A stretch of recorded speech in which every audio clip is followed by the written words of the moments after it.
కాదు 2 కాదు 11 పంటలకు 73,000 కోట్ల రూపాయలు 70 లక్షల మంది రైతుల ఖాతాల్లో రైతు బంధు రూపంలో వేసినందుకు ఇస్తావా ఊరి?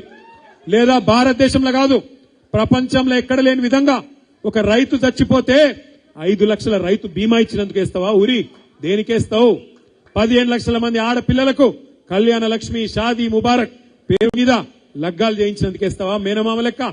లేకపోతే 15 లక్షల మంది ఆడపిల్లలకి గర్భం దాలిస్తే ఇంటికాడ బండ్ల గుసబెట్టుకొని హాస్పిటల్ కు తీసుకుపోయి మగబిడ్డ పుడితే 12,000 ఆడపిల్ల పుడితే 13,000 కేసీఆర్ కిట్ ఇచ్చి మళ్ళా ఇంటికాడ దిగబెట్టినందుకు ఇస్తావా?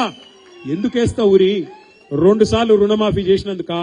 లేదా భారతదేశంలోనే మొత్తం వ్యవసాయ ఉత్పత్తుల్లో టాప్ లో పంజాబ్ ను హర్యానాను వెనుకకు నెట్టేసి అగ్రభాగాన్ని నిలబెట్టినందుకు ఊరేస్తావా? లేదా ఇంటింటికి నల్లా పెట్టి మా ఆడబిడ్డలు కిలోమీటర్లు నడుచుకొని నీళ్లు తెచ్చుకునే గోస తప్పించినందుక? ఊరూరికి మిషన్ భగీరథ ట్యాంకులు కట్టించినందుక? ఎందుకు పెడతావు ఊరి? ఏం అక్కర ఉన్నది కేసీఆర్ ను ఉరిదీసేది? ఇవాళ ఎవరిని ఉరిదీయాలి? నిజానికి 420 హామీలు ఇచ్చి ఇక్కడనే వరంగల్, ఎక్కడనే కాదు ఇక్కడనే వరంగల్ పక్కకే రాహుల్ గాంధీని తీసుకొస్తే ఆయననేమో లీడర్ కాదు రీడర్. ఏం రాసిస్తే గది చదువుతాడు తప్ప ఆయనకు మన్ను కూడా తెలియదు. కాగితం మీద ఏం రాసిస్తే కూడా చదువుతాడు, పీకుతాడు. టీవీలలో వార్తలు చదువుతారు చూడు గట్లా. ఏదో రాయంగానే చదవాలి పోవాలి, ఏం ఎరకలేదు ఆయనకి. వచ్చిండు రాహుల్ గాంధీ, ఇక్కడనే వరంగల్కి వచ్చిండు. రైతుల మీటింగ్ పెట్టిండు. ఏం చెప్పిండ్రు రైతుల మీటింగ్ లా? కేసీఆర్ 10,000 ఇస్తుండు, మేము 15,000 ఇస్తాం రైతు బంధు అన్నారు. అన్నారా లేదా? ఇచ్చిర్రా మరి ఇళ్ళ మొక్కలకు? ఎన్నిసార్లు ఎగ్గొట్టిండు రైతు బంధు? 2 పంటలకు రైతు బంధు ఎగ్గొట్టిండు. ఇవాళ కూడా ఎంత ఇస్తున్నాడు? 12,000 అట. 15,000 ఇస్తా అన్నాడు, 12,000 బోనస్ ఇస్తా అన్నాడు ప్రతి పంటకు. మొక్కజొన్న వేసినా, పత్తి వేసినా, వరి అయినా, ఏదైనా సోయా అయినా, దేనికైనా 500 బోనస్ అన్నాడు. వస్తుందా బోనస్? వస్తుందా వస్తలేదా? కేసీఆర్ అస్సల్దారులకు ఇస్తున్నాడు, భూ యజమానులకు ఇస్తున్నాడు. నేను కౌలుదారులకు కూడా ఇస్తా, కౌలు రైతులకు కూడా ఇస్తా అన్నాడు. రైతు బంధు పడుతుందా కౌలుదారులకు?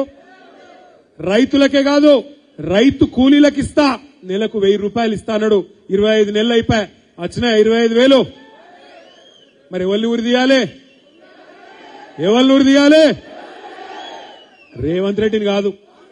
రేవంత్ రెడ్డిని చాలా చేయాలి గాని రేవంత్ రెడ్డి లాగుల తొండలు ఇడిచి పెడదాం తర్వాత. గాని ఊరి తీయాల్సింది రాహుల్ గాంధీ అనే హౌలగాన్ని.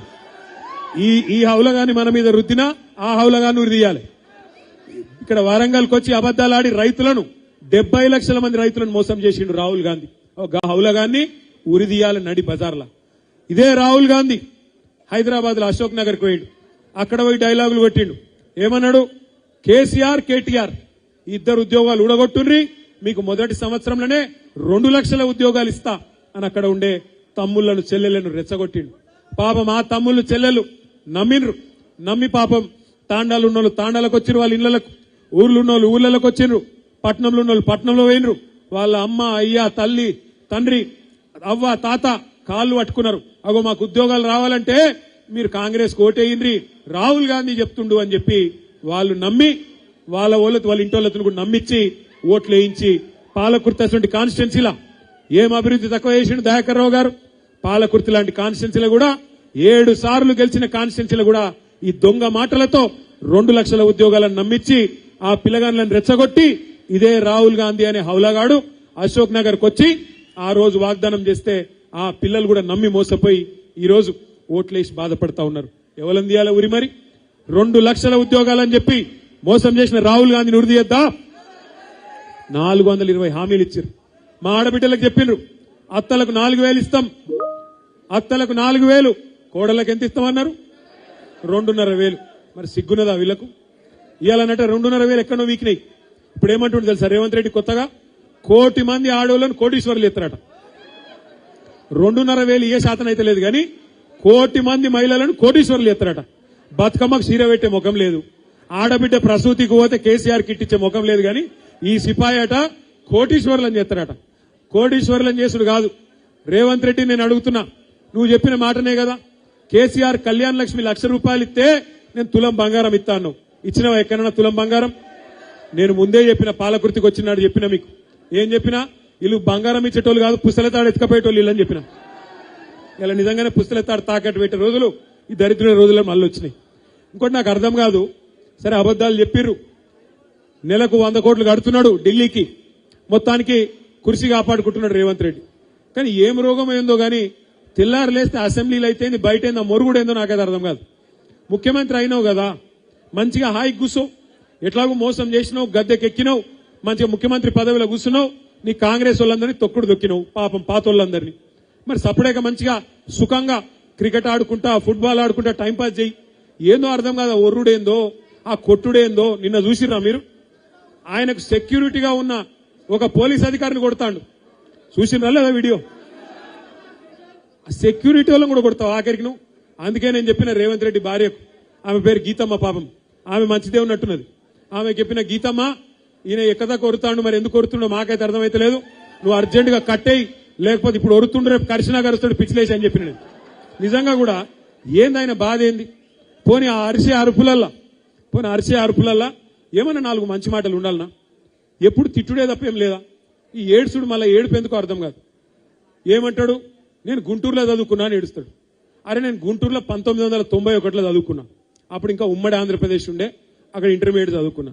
మా అమ్మ అయ్యా నన్ను చదువుకునే దానికి పంపించారు, నేను బుద్ధిమంతులు లేక చదువుకున్నా. నువ్వు ఆవార తిరుగుడు తిరిగితే నేనేం చేయాలరా భయ్, నాకు అర్థం కాదు. నువ్వు ఆవార తిరుగుడు తిరుక్కుంటా, రోడ్ల మీద పెయింటింగ్లు వేసుకుంటా, గలీజ్ పనులు చేసుకుంటా నువ్వు తిరిగితే నీకు చదువు రాకపోతే దానికి నా బాధ్యత ఎట్లయితుంది? పాపం మీ అమ్మాయి కూడా నీకు పంపించారు స్కూల్కు, నువ్వు చదువుకోలే, నువ్వు లంగ సోపతులు చేసినావు, గిట్లా నువ్వు నేనేం చేయాలి దానికి నా మీద ఎడతాడు. ఇంకోటి అంటాడు, నేనట మా అయ్య పేరు చెప్పుకొని తిరుగుతున్నానట. బరాబర్ చెప్పుకుంటా, ఎందుకు చెప్పుకోను? మా అయ్య మొగోడు మొనగాడు తెలంగాణ తెచ్చినోడు, బరాబర్ చెప్తా. మా అయ్య పేరు, ఇప్పుడు అయ్యలు మంచి పని చేస్తే చెప్పుకుంటాం, నీ లెక్క లుచ్చ పనులు చేస్తే నీ మన్మడు కూడా చెప్పాడు, మా తాత మోసగాడు లుచ్చగాడు అని మీ మన్మడు రేపు చెప్పే పరిస్థితి వస్తుంది. మరి ఇలా నువ్వు అనుకుంటున్నావు రేవంత్ రెడ్డి, ఆయన శపథాలు చేస్తుండే రేవంత్ రెడ్డి ఈ మధ్యన కేసీఆర్ ను మళ్ళా మొలకెత్తనీయడంట. నేను ఆయన చెప్తున్నా రేవంత్ రెడ్డికి, నువ్వేంద్రా కేసీఆర్ ను మొలకెత్తనీయకపోయేది? తెలంగాణనే మొలిపించిన మొగోడు మొనగాడు కేసీఆర్. 60 దశాబ్దాలు 60 ఏళ్లు నీ కాంగ్రెస్ పార్టీ తెలంగాణను తొక్కి పెడితే మొలకెత్తదు అని మీరు విర్రవీగితే, మీరు కాదన్న తెలంగాణనే ఢిల్లీ మెడలు వంచి మొలిపించినోడు కేసీఆర్. నువ్వేంది కేసీఆర్ ని పీకేది? కేసీఆర్ చెప్పు కాలి ధూళికి కూడా నువ్వు సమాధానం కాదు. ఇవాళ ఏదో అడ్డిమారి గుడ్డి దెబ్బల ముఖ్యమంత్రి అయినవు, ఇంకో 3 ఏళ్లు టైంపాస్ చేయి. ఇదివరకు కూడా ఒకడు ఉండే కిరణ్ కుమార్ రెడ్డి అని, ఇలా యాదుకున్నాడు ఎవరికన్నా? గిట్లనే ఉంటారు, ఇటువంటి వాళ్ళు వస్తారు పోతారు, ఐరాగరగాలు, అయ్యేది లేదు పీకేది లేదు, వీళ్ళతో ఊదు కాలేదు పీరు లేవది. 4 రోజులు ఎగురుడు దుక్కుడు ఉంటుంది. కాకపోతే ఇక ఉంటారు కదా, ఇప్పుడు కొంతమంది కాంగ్రెస్ వాళ్ళు సర్పంచ్లు అయిన కొత్తగా, ఇక వాళ్ళ ఎగురుడు మామూలుగా ఉండదు. కొత్తగా రేబాన్ కళ్ళద్దాలు పెట్టుడు, కొత్తగా కడక్ అంగి చేసుడు, ఏయ్ ఎమ్మెల్యే మావాడే మీకు ఎరికేనా, గట్లనే వీడు కూడా హౌలగాడు. కొద్దిగా ముఖ్యమంత్రి పదవి రాగానే ఇంత మిడిసి పాట. మేము కూడా చేసిన ప్రభుత్వం 10 ఏళ్ళు. నేను ఇంకొక మాట అడుగుతున్నా, అరే నీకు దండం పెడతా కూర్చోరా తమ్మి, కూర్చో. ఇంకొక మాట నాకు తెలియక అడుగుతున్నా, మీరు ఒక్కసారి జనగామలో ఇప్పుడు పల్లా రాజేశ్వరరెడ్డి గారు చెప్పారు, అన్నా యూరియా బస్తాలు దొరుకుతలేవని చెప్పారు. వాస్తవం, రాష్ట్రంలో ఒక జనగామలో కాదు, మొన్న మహబాద్ పోతే అక్కడ గిరిజన రైతులు వచ్చి చెప్పారు, సార్ షాపులో యూరియా లేదు. మరి యాప్లు ఉంది కదా కదా నేను అడిగిన, యాప్ పెట్టిండట కదా, యాప్ అంటే సార్ షాపులు ఉంటాయి కదా సార్, యాప్లో దొరికేది యాడికెళ్ళి దొరుకుతుంది అని ఆయన అన్నమాట. ఇప్పుడు షాపులో లేదు, యాప్లో లేదు, కొత్తగా కార్డు అట, గ్యారంటీ కార్డులు అయిపోయినాయట, ఇప్పుడు యూరియా కార్డు అట. లోపల సరుకుంటే కదా, లోపల విషయం ఉంటే, లోపల ఏమైనా ఉంటే యాప్ల యూరియా దొరుకుతుంది. మరి కేసీఆర్ గారు ఉన్నప్పుడు ముఖ్యమంత్రిగా ఈ యాప్లు షాపులు ఈ బాధ మనకు లేకుండా ఎందుకో? ఎందుకంటే కేసీఆర్ రైతు, రేవంత్ రెడ్డి లెక్క రియల్ ఎస్టేట్ బ్రోకర్ కాదు. అందుకే రైతు కాబట్టి, రైతు కష్టం తెలుసు కాబట్టే కేసీఆర్ గారు రైతుకు కష్టం తెలియకుండా మీకు టైంకు నాట్లేసే టైంకు మంచిగా మీ ఫోన్లన్నీ టింగు టింగు టింగు అనుకుంటా రైతు బంధు పడుతుండే. ఇవాళ ఎక్కడ కావాలంటే అప్పుడు టైంకు ఎరువులు, టైంకు విత్తనాలు కేసీఆర్ ఉన్నప్పుడు తిప్పలు లేకుండా ఉండే. 24 గంటల కరెంటు బ్రహ్మాండంగా వస్తుండే. ఏ టైం కావాలంటే ఆ టైంలో మోటార్ నడుపుకునే అవసరం ఉండే. లో వోల్టేజ్ ఎన్నడూ లేదు కేసీఆర్ గారు ఉన్నప్పుడు. బ్రహ్మాండంగా రైతుకు కాలం గడిచింది. కానీ ఇవాళ పరిస్థితి ఏంది? ఎంత దారుణంగా ఉన్నది? నాకంటే బాగా మీకే ఎరక. చేనేత కార్మికుల గురించి చెప్పిండు పల్లారాజేశ్వర రెడ్డి గారు. ఒకరు కాదు, ఇద్దరు కాదు, ఇప్పటికి దాదాపు 48 మంది చేనేత కార్మికులు మళ్ళీ కాంగ్రెస్ ప్రభుత్వం వచ్చినాక ఆత్మహత్య చేసుకున్నారు. చేనేత మిత్ర అనే పథకం పోయింది, నేతన్నకు చేయూత అనేది పోయింది. ఒక్కటంటే ఒక్క పథకం కూడా ఇలా అమలు అయితలేదు. ఇక్కడ నుంచి ఒక సోదరుడు జనగామ నుంచి నాకెప్పుడు మెసేజ్ పంపిస్తా ఉంటాడు సోషల్ మీడియాలో, అన్నా మాకు చేనేత రుణమాఫీ అని చెప్పిండ్రు, రుణమాఫీ కాలేదన్నా మాట్లాడండి అని చెప్తున్నాడు. ఆ హౌస్ లో పోయి